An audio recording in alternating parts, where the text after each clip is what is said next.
I was thinking about ultimately, what do I really want? I'm a 51-year-old male, never married, kind of a hopeless romantic who's seen Casablanca 75 times.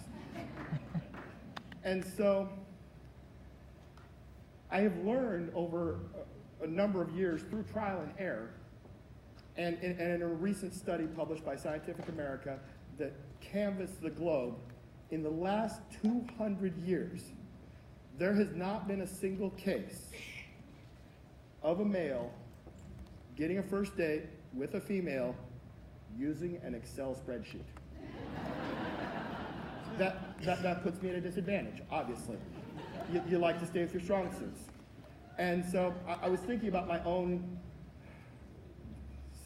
sad story with regards to dating. And as I was doing it, of course, I was walking because I've got 6,500 some steps. And here today is Mark Lefebvre, my Fitbit nemesis. We are part of the same group and we battle every week. And as I was thinking about my steps and Mark, I was taken back to 5th grade, first day of school. I'm hanging out with Doug Ward, Mark Laurent, and Marty Kaiser. Marty Kaiser was my first nemesis. Marty, he was good looking. That wasn't a good thing. He was pretty charming. He was tall. Mark Lefebvre is tall, too. Well, we're standing there talking, and Marty wasn't a rocket scientist by any means, and he had his own reasons for disliking me because when we did math races, which was a thing in 4th grade and then later in 5th grade where you would do your times tables and the teacher would give you things and you would race to get done, I was undefeated in that. And Marty was good at sports. He was not good at math, and he held that against me. So we had our own valid reasons for this relationship. And we're sitting there, day 1, 5th grade. And at that time, the major news events were the Legos we had gotten over the summer. Obviously, that was a big deal. And in walked Terry and Tracy Holtz. Sisters, new to the class, and they were twins, which in 5th grade, I don't know why that's a lot of points, but they're cute as a button, and I was immediately smitten with Terry Holtz. And they looked alike, but Terry had a couple freckles, and I don't know why that gave her points, but the freckles, oh, they're so adorable.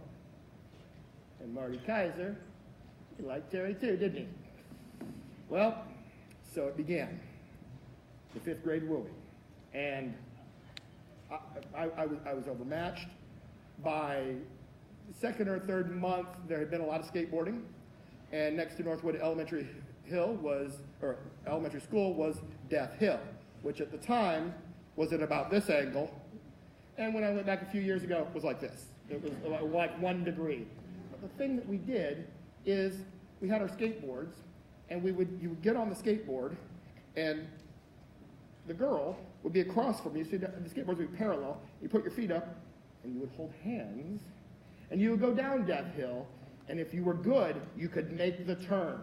If not, you wrecked horribly and ended up in a pile with the girl. So it was the first win-win of my life. And so, it was, Tracy was delightful, too. I mean, there's just both wonderful girls, but I was so much a love for the ages for Terry Holtz. And back in the day, roller skating was the thing, and so that's what you did on Saturday night. You went to the roller rink. And it took all of my courage to ask her during the week, because obviously during the week there's notes, there's colored pencils, there's things back and forth, and it was a 5-day process to get to the point where I asked her to go on the moonlight thing with me, more hand-holding. It came to that night, and I chickened out. I was too scared. I completely blew it. I'm 51 now. I'm still telling the story. I haven't gotten over it. Since then, my game hasn't improved. And I was thinking about that this morning on the drive in, and I was thinking about my passions, and because to date, the Excel thing hasn't worked. I was thinking, what if I used my power of copywriting, which I think I've gotten pretty good at, for a new nonfiction genre, which I like to call copy flirting. Is that a possibility? And it certainly seems like, I mean, I think we can say it's a better idea than using Excel spreadsheets, since the data's in on that. And so I started thinking about the importance of copywriting and how it really can change everything about your life. In yesterday's speech, I talked about my friend who got a $100,000 job, photography job, because of a biography, CV biography thing that I wrote for him that was so much better. I got an email from a woman last week who she is a part-time writer and lost her job and then got the first job, the one that she really wanted, because she used the copywriting that I taught her. It is amazing. I said, you folks have read my post in the 20 books to 50K. 500 to 750 likes. Some of those posts are 1,500 words, which on a Facebook post is close to 1 million. No, nobody will read a block of 1,500 word text unless they're small, short, punchy, open loops, which an open loop is simply, I've got this great thing I want to tell you, but before I do, let me tell you this other thing. And then at some point you come back to that, and it keeps people sucked in, and so you can use that. And we're authors, we have newsletters. So if you're not using copywriting for your description, you're probably not using it for your newsletter. J.A. Huss, she has an amazing street team of, I don't know the exact number, don't quote me on it, but it's 700 to 1,000 people. She's a romance author that does very well. And the beta readers get her book and they read it and they love it. And they, on day one, she doesn't ask them to buy her book, but the thing she leaves out of the copy that they got is her letter to readers, which I'm not a romance reader, but I've read her letters. They are brilliant. She's just naturally good at storytelling. She's funny. There's some cussing. Michael, you might enjoy those. There's a little bit of cussing in there. And so these people who are not obligated to buy her books have already read the books, will buy it, and she launches at $4.99, and they're paying for maybe 800 words, and they've already read the book. So that's the power of copywriting. And so I want you to think about that. The first thing that I would like everybody to try to do, whether you're on Facebook or you're sending an email or replying to an email, replying to a fan letter, is use proper copywriting. I want an opening hook, and it doesn't matter. If you are simply, you've liked a guinea pig video, because I assume we all watch guinea pig videos. They're so amazingly cute. That may be another reason with my dating problems. The point is, when I respond to somebody, I got a new puppy, I don't just say like and then that's a cute puppy. I start off with every 500 years or so, ... Along comes a Facebook post that is filled with so much cute ... that it changes one's life. What's your puppy's name? That gets engagement. That response, prior to just, oh, what a cute puppy, when I did that, I would get a like from the person that posted the puppy picture. Now, when I respond, I get 15 to 20 likes and maybe 7 or 8 comments. And whole conversations start in other threads because I use proper copywriting. And I try to finish whatever the post is with some sort of call to action, which in most cases is simply a question. And so when I write these posts on 20 books to 50K, I'm doing it because I have something I feel like I want to tell you folks. But also, it's practice. I try to get one of those up every week. I have my own group. I practice and I do it all the time. And now I talked with a person yesterday who currently hates writing descriptions as much as I hated it 18 months ago. And now copywriting is just such a fun thing. It's amazing when you see the likes. And again, that's the whole, I don't know, is it dopamine hit we get when people like it? Is that right? I'm not a doctor, nor do I play one on TV. But you get that feedback. And so if you want to know if you're improving as a copywriter, just look at your Facebook posts. Or if you're, I don't know, I don't do much with Pinterest, but that's another platform where dialogue happens. Twitter would be a little harder because you're limited, but just because it's hard doesn't mean you couldn't do it. But you all have historical data on Facebook. You know how many likes you're getting with your comments. And just look at the difference today versus tomorrow when you start practicing this of what happens when you limit your paragraphs to 2 sentences. You put a blank space in between the paragraphs that's visually appealing. And for those that don't know, to do that on Facebook, you'll hold down the Shift key and you hit Enter twice, and that adds in a carriage return for the old folks who have used typewriters, and you get your blank space. And just try it. The next time you have something that you want to add, or somebody's asked a question and you have an answer, don't give them a 5-line block of text. Take those 4 sentences, break them into 2 paragraphs, and see what happens. Michael has built the most amazing, Michael and all of you have built the most amazing group on Facebook. The quantity of people that check in every day and interact and help and answer questions is staggering. What's the number? Are we 30,000? What's the number? 26,000 people, and the engagement is fantastic. You've got this pool of people that want help. So when you answer it, help them and help yourself by giving them a visually less scary response to look at. And you will be amazed. The person will thank you, and then 8 other people will start in on that conversation. I've had responses where I have almost as many comments in the stream that I start just answering the question as there are all the other comments. And it's because I can get you all to read 1,500 words in a Facebook post. And so it's a skill you may not have, and it is not the same as prose. Don't do this in your, nobody wants to read a 50,000-word romance novel written in copywriting. That's a bad idea.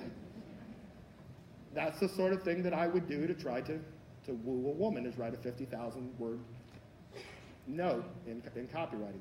But the point is, it's very easy to start. And so ultimately, of all of the areas where the copywriting is going to make you the most money, it's in your description.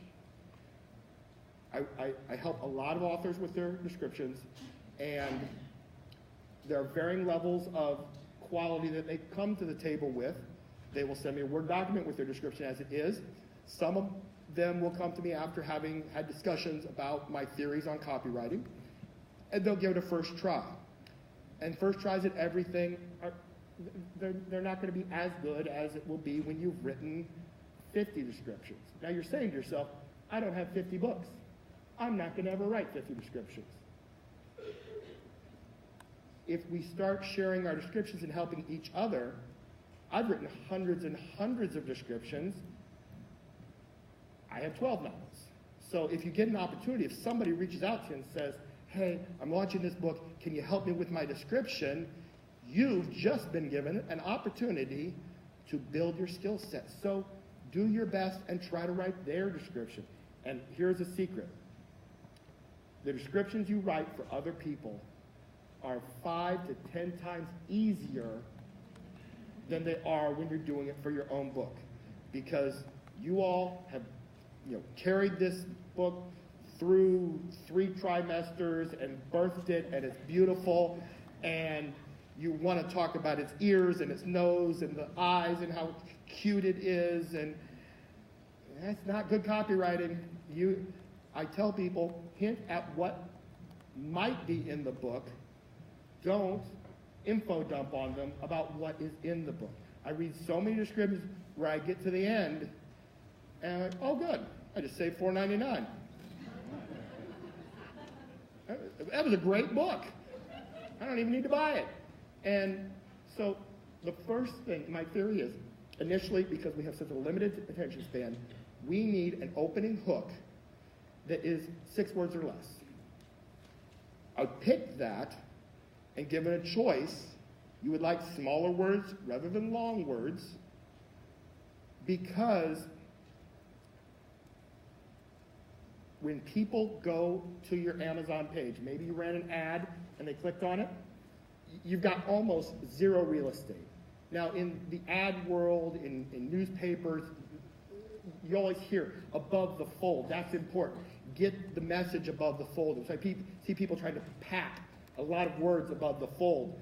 I try to keep it under 3 short lines, no more than 18 words. I don't want there to be a lot of information above the fold.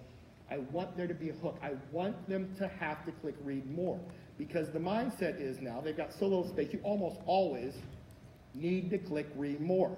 So people see your cover on the ad, they probably don't even read the copy, they go, they're to your description, and their eyes are looking for the read more button. They haven't even started to read at all. If that opening hook is short enough that when you're looking dead center in the hook, your peripheral vision can read the whole thing almost as if it's one word, and they notice something to the effect of, he knew one thing, ... I misuse ellipses all the time for the grammar and editing Nazis, and that's by design. He knew one thing, ... Blank line, ... Dames were trouble. It's short, they're both short, it's a hook. It also, who here's used the word dame in the last 50 years? My book takes place in 1955 New York. I don't have to tell them. They've seen the cover. It's sort of Art Deco. They already have a lot of information. I've just used the word dame. So there's some information there. They then go to the next line, which I don't have my own description memorized, but I go through and at no point in my description do I talk about what's in the book. She walked in, she sat down, she crossed her legs. Boy, could she cross a leg. Before she even started to tell him what she needed, Henry wondered if he was being played. She knew how to get her way. The red dress, or she knew how to get her way. The dress, or the lips, the dress was I'm messing it up. The Dior dress was the type that would make an hourglass self-conscious. I should just read it to you, but the point is, I don't talk about my book. I just paint this little scene, and having worked on trying to get this description better, when I had the old, 2 giant blocks of text, 1 in 30, I had to pay for 30 clicks to get a conversion. When I started learning copywriting, and I told about what was going on in the book, but I had a little bit of hook in there, got down to maybe 1 in 15, then I started doing more hooks and thinking about how my limited attention span got down to 1 in 10, and the last one where I don't talk about what's in the book converts it 1 in 8, and that's a lot of money. I've had over 600,000 clicks that I paid for, and a lot of them were before I'd done that. So if you think about your hook, you can improve your bottom line. And hooks are not a list of facts. He was a special agent. She was good looking. That short, it looks like what I do, but if you're a romance writer, and there's a lot, I know romance is a huge genre. How many of you are romance writers? Very good. One of the things that I try to do when I'm helping somebody with a description is I try to eliminate words that aren't necessary because I'm going for short. I'm going for concise. Do you need a last name for your character? You don't need a last name. You know what? They'll learn Mark's last name when they bought your book. Do you need to know, former Secretary of State? No, there's very little you need in your description that they can't learn when they get the book. And there's some other things that I'm not a romance reader or writer, but I get the sense that there may be a trend within your genre of having attractive characters. I feel like that's the case. So some of the time, maybe most of the time, the guys are gorgeous. The women are good looking. And I see descriptions where they say that. And I'm guessing a lot, if not all of, well, probably all of you romance writers are romance readers. And so if you've written a romance and your character has a dad bod, maybe you mentioned that. That's something a little different. But his ripped abs, we're like, of course he has ripped abs. I've read 182 romance novels this year, and they all have ripped abs. It's a given. You're not adding to the scenario. Again, the point, I was sort of joking about the dad bod, but if you ever write one with a dad bod, that would be a hook, because that would be interesting. It would be different. Saying they're sexy is not a hook, so don't put that in there. Try to figure out what is the hook, and don't just say that she had a new, she was out of a bad relationship, she needed to make a change, she found John and it was the answer. Her relationship destroyed her life. She couldn't go on like this. Would she survive? Mark walked in and she barely even noticed him. Something to that effect, where you're just hinting that, and again, as readers, you all know that those are the people that are going to fall in love, but you don't need to say it, and you don't need to say they did A, B, and C. Just hint at it, and you will get more conversions because people will stay and read to the end of your 300 words, and that's the point. And so, if you can work on that, work on practicing your copywriting all the time, it will improve your conversion rate, and you'll find you don't hate writing those words. I'm just curious, of the authors here, how many people cringe when it is time to do the description? Is that like, and I quote, it's the worst part of writing the book. And it is vastly harder. I said this earlier, it is vastly harder to do it for your own book than somebody else's. And again, not to just talk about the romance community, but I know in the community there's a lot of, you are great like teammates. You help each other out. So if you and one of your fellow writers have a release coming up next month, get on Facebook, put the descriptions that you've written that you know aren't that good, and swap, and then rewrite each other's descriptions. Because I don't need to know anything about what's in the book to write good copy. Now, to write great copy, sometimes you do, and I'll come back to that in just a moment. Yes? I used to hate writing descriptions, and then I took the course, and use the mic. There you go. She used to hate writing descriptions.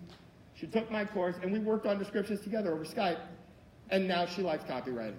So it can be done. The point is, we all have connections right here in this room where you can swap out descriptions, and you'll find how easy it is to write for someone else. But it's a mindset thing. Oh, yeah. Can we get her microphone? There we go.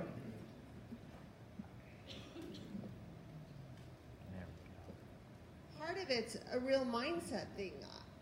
I mean, when you start to write books, you're told that writing descriptions is terrible and awful and scary.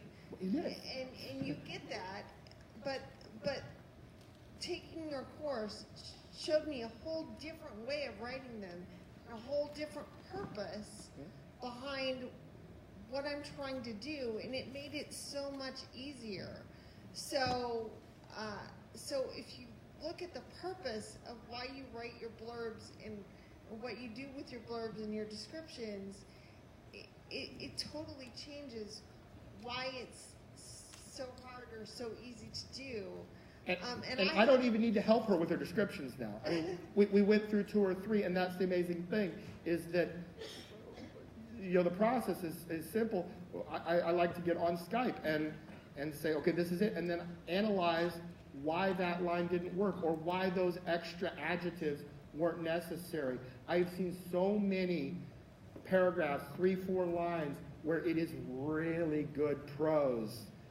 And I tell them, this is so good. I love that writing. It's crap. And he's not kidding. He will tell you if it's crap. I don't pull my punches. And so the point is, if you do what I ask and start using shift and enter to add spaces on a regular basis, that will become easier. You'll see the results in that you'll get more likes, you'll believe me, and you'll start to do more of it.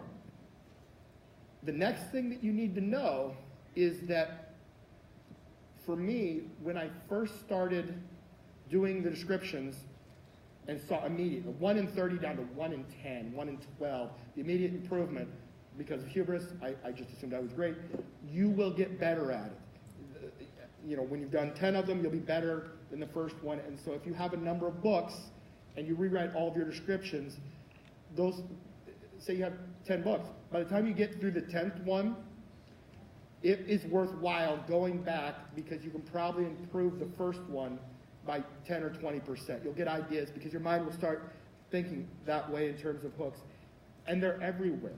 They're absolutely everywhere. We watch TV, magazines, at the bottom of CNN, clickbait. I look at clickbait because you won't believe what Ali Sheely looks like today. Okay, I never really liked her in Cheers, or Ali. Who's the Cheers woman? Christy Alley. I didn't really like her in Christy Alley. I didn't like Christy Alley in Cheers. I'm not a fan of her, but I am curious. And I know that Christy Alley's picture is probably not even in the article, or if it is, it's after 30 pages. And damn it, I still click on it. And then I give up before I ever see how she looks today. That's a great example of copywriting. If you subscribe to newsletters, start to read them through the eyes of a copywriter and see which ones you are hooked on, and that will make you better. The point is, as you're doing this, if 6 months, by the time we get here next year, you should have done all of your descriptions twice. Because no matter how good you get it the first time, you'll be better in 6 months and you'll want to do it again. Because it's 20 minutes, 30 minutes of your time to improve your revenue stream for the next 20, 30, 200 years, however, I plan on living to 350. So it's a very little time commitment to really change your business. The next thing I want to look at is, obviously, not everybody's a data person. You can ask a question in just a moment. I want to finish this thought. Not everybody's a data person. I want you all to be data people. But for those who are, and if you look at your conversion rate, that's a good thing to do to know if your description got better. And if you're one of those people and you try your description and say you're at 1 in 30 and it goes to 1 in 27, well, that's an improvement, but you can get to 1 in 10 or 1 in 8. So I had a recent experience, 2, in fact, where the one person was, he had this, the genre was sort of horror, sort of thriller. I don't really read horror. I frighten easily, and much like a guinea pig. And so we were doing this description, and I helped him with it, and the original one was pretty bad, and then we put some hooks in there based on what he was telling me. The story has a lot to do with the harvesting of organs, and that made me cringe a little bit, but it's not my genre, okay?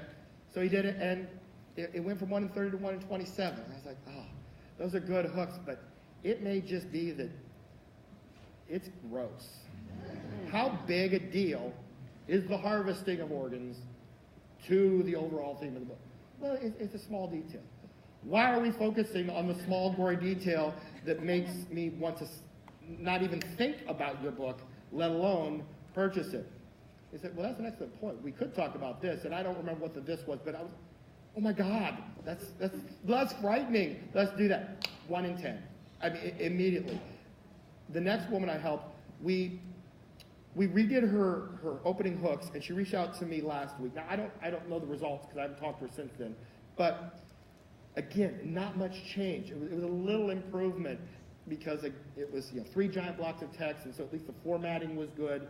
The 2 opening hooks, the genre was young adult angst or something. I don't know. But the opening 2 hooks I really liked. And so because I help so many authors throughout the day, when somebody hits me up on Facebook, even if I worked with them a week before, I don't remember the name of their book. So she said, I need some help. Great, let's get on Skype. So we got on Skype, and I said, I don't remember the book. Give me the link. So we did, looked at it, and I read the 2 of the first 3 lines. I really, really liked them. The 3rd line ended in something about, will they fall in love? Which, that's a good question. And I'm always make the wrong assumption that in every genre, the majority of readers are women because women just read more. But that's not always the case. And in her specific genre, she knew, historically, she had more boy readers than girl readers. This is another thing that I want you to do. You may have a sense for your readership. You may be assuming what your readership is, but you know what? If you've got 100 reviews and you go through, maybe 70% of them, you can tell the gender of the reviewer. So just go through and look and just scroll through and do tallies and figure out what percentage of my readership is which gender, because we did that for her, and she thought it was mostly boys. It was more boys, we think, than she had thought.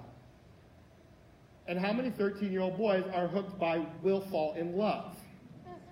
0 of them. That's the correct answer. I don't know who said it. I heard it from this area had the correct answer. It is 0.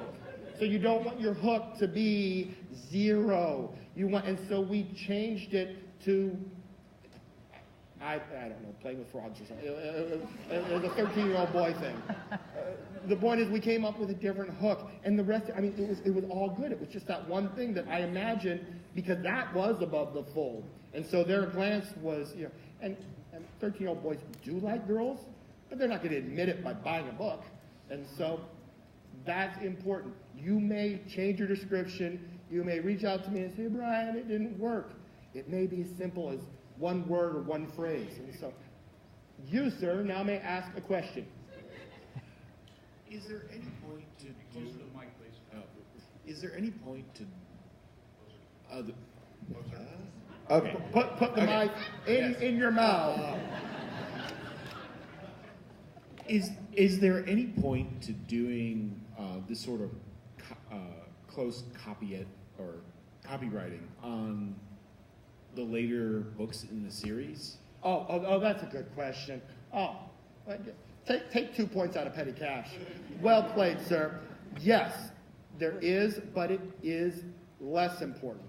Where it becomes important, a question was asked yesterday, perhaps my favorite question, does it make sense to advertise Amazon ads for later books in the series? My answer was, if you're new to AMS, don't. Focus on the book ones, the first box set, because you have a lot to learn. Once you kind of know what you're doing, you can absolutely advertise the later books in the series. So to answer his question, he's gone, I don't know where he went. Anyway, to answer this gentleman's question, yes, it does matter when you get to that point. So right now, if most of the readers that are buying books 2 through 4 are doing so because they just finished book 1, it is less important than it is once you start trying to drive traffic to those books. But just like Craig's point about You know, the thing that sells the next book is, well, if you do good launches and you're going to drive and you're going to get a good ranking, and people that have not seen book 1 are seeing book 2 or book 3 or whatever, then again, it matters just as much as book 1. It depends on the scenario and where you're at in the process. I think for most of you that are maybe 4, 5, 6 books into this business, it probably does matter, but you want to get the first one done. The other point, like I said earlier, you might as well do them all because that's the practice that you need. That's why I always tell people on AMS ads, don't use the copy button until you're making $10,000 a month from AMS ads, because you're not good enough at writing the ad copy. So write new ones. Yes, ma'am. Quick question on famous names. Could you use famous names in ad copy? I don't know all the legalities. You can use Brian Meeks. But if you've been but if you, affiliated with them in a magazine. Yeah. I mean, that's the sort of. I mean, if you're saying, you don't want to say J.K. Rowling says, you don't want to attribute a quote to. You know what? I'm just not even going to answer that. Where is Joe? Joe might know. He knows more legal stuff than I do. But I think that's a question for a lawyer, because copyright law is incredibly interesting and complex.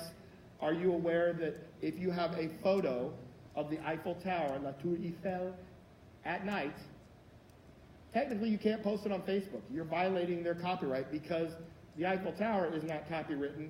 The light show is. You can't show the Opera House in Sydney. You can't show any of Gary's architectural, Gary, the architect who has done the museums, like in LA or whatever. That's all copywritten. And the thing that people don't understand about copyright, and I am not a copyright attorney, I'm fascinated by it, is that if you do not protect your copyright, you lose it. So, when the Eiffel Tower sues you because you used a picture of it at night on your blog, it's not because they're trying to kick the little guy, it's because if a future defendant can prove they knew you used it, they no longer have the copyright. So it's a great question. I don't know the answer to. I would, before you start throwing out, the George R. Martins of the world into your description, I would find out from somebody that really knows the answer. So I'm sorry. So I get no points on that question. Next. Can you give us some suggestions if we want to get our toes wet in trying to learn more about copywriting? Can you give us some suggestions for books or things we can look at? Yes, I can. The book that started it all, for me, I reached out to Sean Platt of Self-Publishing Podcast. He's a former copywriter, and I said, I want a book. And he suggested Adweek by Joseph Sugarman, and then, as I said yesterday, the worst copywriting in a subtitle on all of Amazon. It's like 400,000 words in the subtitle. It's so horrible. But the book, which is examples from the 60s and 70s print, is absolutely great. By the time you're to page 150, you'll be excited about copywriting. 26 seconds. I'm good. That's it. I have nothing else. I don't know if copy flirting will work, but I'll keep you posted.